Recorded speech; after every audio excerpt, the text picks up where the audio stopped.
सोचिए, सुबह उठते ही आपको पता चले कि आपके बोलने, लिखने और सच जानने के अधिकार खत्म हो चुके हैं।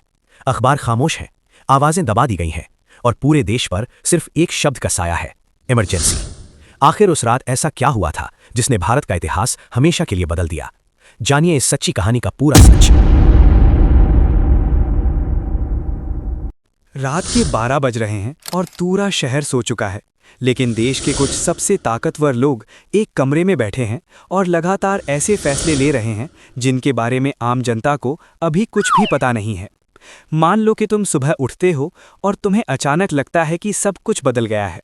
तुम्हारे फ़ोन में इंटरनेट काम नहीं कर रहा, कोई मैसेज नहीं आ रहा, कोई खबर साफ तरीके से नहीं मिल रही और हर तरफ एक अजीब सी खामोशी है। तुम्हें समझ नहीं आता कि आखिर ये सब कैसे हो सकता है, लेकिन धीरे धीरे तुम्हें एहसास होता है कि ये कोई तकनीकी दिक्कत नहीं बल्कि एक सुनियोजित नियंत्रण है। अगर मैं तुम्हें बताऊं कि ऐसा भारत में पहले भी हो चुका है तो शायद तुम्हें यकीन करना मुश्किल लगे, लेकिन साल 1975 में देश ने ठीक इसी तरह की स्थिति को महसूस किया था, जब अचानक एक रात में देश की दिशा बदल दी गई थी। अब सबसे जरूरी सवाल यही है कि आखिर 1975 में इमरजेंसी लगी ही क्यों थी? आधिकारिक कारण ये बताया गया कि देश में आंतरिक अशांति बढ़ रही है और व्यवस्था को बनाए रखने के लिए ये कदम जरूरी है, लेकिन असली कारण इससे कहीं ज्यादा गहरा और राजनीतिक था। उस समय की प्रधानमंत्री इंदिरा गांधी को इलाहाबाद हाई कोर्ट ने चुनाव में गड़बड़ी के कारण दोषी ठहराया और उनके चुनाव को रद्द कर दिया गया। इसका सीधा मतलब ये था कि उन्हें अपनी कुर्सी छोड़नी पड़ सकती थी।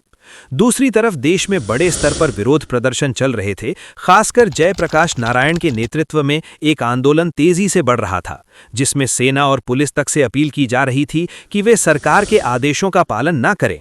ये स्थिति सरकार के लिए बेहद खतरनाक मानी जा रही थी, क्योंकि इससे सत्ता पूरी तरह हाथ से निकल सकती थी। इन हालात में फैसला लेने की प्रक्रिया बहुत तेजी से हुई। इंदिरा गांधी ने अपने सलाहकारों और करीबी अधिकारियों के साथ मिलकर इमरजेंसी लगाने का निर्णय लिया। इस निर्णय को लागू करने के लिए राष्ट्रपति फखरुद्दीन अली अहमद की मंजूरी ली गई, जिन्होंने आधी रात को दस्तखत कर दिए। इसके बाद सरकार के प्रशासनिक तंत्र ने तुरंत काम करना शुरू कर दिया। पुलिस और प्रशासन को निर्देश दिए गए कि वे विपक्ष के नेताओं को तुरंत गिरफ्तार करें, जिससे कोई विरोध खड़ा न हो सके। मीडिया संस्थानों को आदेश दिया गया कि वे सिर्फ वही खबरें दिखाएं जो सरकार द्वारा स्वीकृत हों। इस पूरी प्रक्रिया में सरकार, राष्ट्रपति और प्रशासनिक एजेंसियों ने मिलकर एक ऐसा सिस्टम बना दिया जिसमें पूरा नियंत्रण कुछ ही लोगों के हाथ में केंद्रित हो गया। इमरजेंसी लागू होते ही देश में सबसे बड़ा बदलाव ये हुआ कि लोगों के मौलिक अधिकारों को निलंबित कर दिया गया। इसका मतलब ये था कि अब नागरिकों को बोलने की, विरोध करने की और अदालत में जाने की आज़ादी नहीं रही। हजारों राजनीतिक नेताओं, पत्रकारों और आम लोगों को बिना किसी स्पष्ट कारण के गिरफ्तार कर लिया गया। मीडिया पर सख्त सेंसरशिप लागू कर दी गई, जिससे सच्ची खबरें जनता तक पहुंच ही नहीं पा रही थीं। कई अखबारों को खाली पन्ने छापने पड़े, क्योंकि उन्हें सच लिखने की अनुमति नहीं थी। धीरे धीरे देश में एक ऐसा माहौल बन गया जहां हर व्यक्ति को यह महसूस होने लगा कि वो लगातार नजर में है, और यही डर लोगों को चुप रखने के लिए काफी था। लगभग 21 महीनों तक देश इमरजेंसी के सख्त नियंत्रण में रहा। इस दौरान विरोध की आवाजें दबा दी गई थीं, प्रेस पर सेंसरशिप थी और हजारों लोग जेल में थे। लेकिन समय के साथ एक चीज बदलने लगी, जनता के भीतर जमा होता असंतोष। गांवों, कस्बों और शहरों में लोग खुलकर तो नहीं, पर आपस में धीरे धीरे ये चर्चा करने लगे कि ये स्थिति कब तक चलेगी। अंतर्राष्ट्रीय स्तर पर भी भारत की छवि पर सवाल उठने लगे। कई विदेशी अखबारों और मानवाधिकार संगठनों ने भारत में नागरिक स्वतंत्रताओं पर लगी पाबंदियों की आलोचना की। ये दबाव बाहर से था, लेकिन असली दबाव अंदर ही अंदर देश की जनता के मन में बन रहा था। इसी बीच सरकार के भीतर भी ये आकलन शुरू हुआ कि हालात को हमेशा के लिए इस तरह नहीं रखा जा सकता। माना जाता है कि प्रधानमंत्री इंदिरा गांधी के कुछ सलाहकारों ने ये राय दी कि जनता के बीच जाकर जनादेश लेना ही स्थिति से निकलने का रास्ता हो सकता है। ये भी एक धारणा थी कि कड़े कदमों से अनुशासन आया है और शायद जनता अब भी सरकार के साथ खड़ी होगी। इसी सोच के साथ जनवरी 1977 में अचानक चुनाव कराने की घोषणा कर दी गई। बहुत से लोगों के लिए ये फैसला उतना ही चौंकाने वाला था जितना इमरजेंसी लगना था। जैसे ही चुनाव की घोषणा हुई, जेलों में बंद कई बड़े नेताओं को रिहा किया जाने लगा। बाहर आते ही उन्होंने देश भर में रैलियां शुरू कर दी।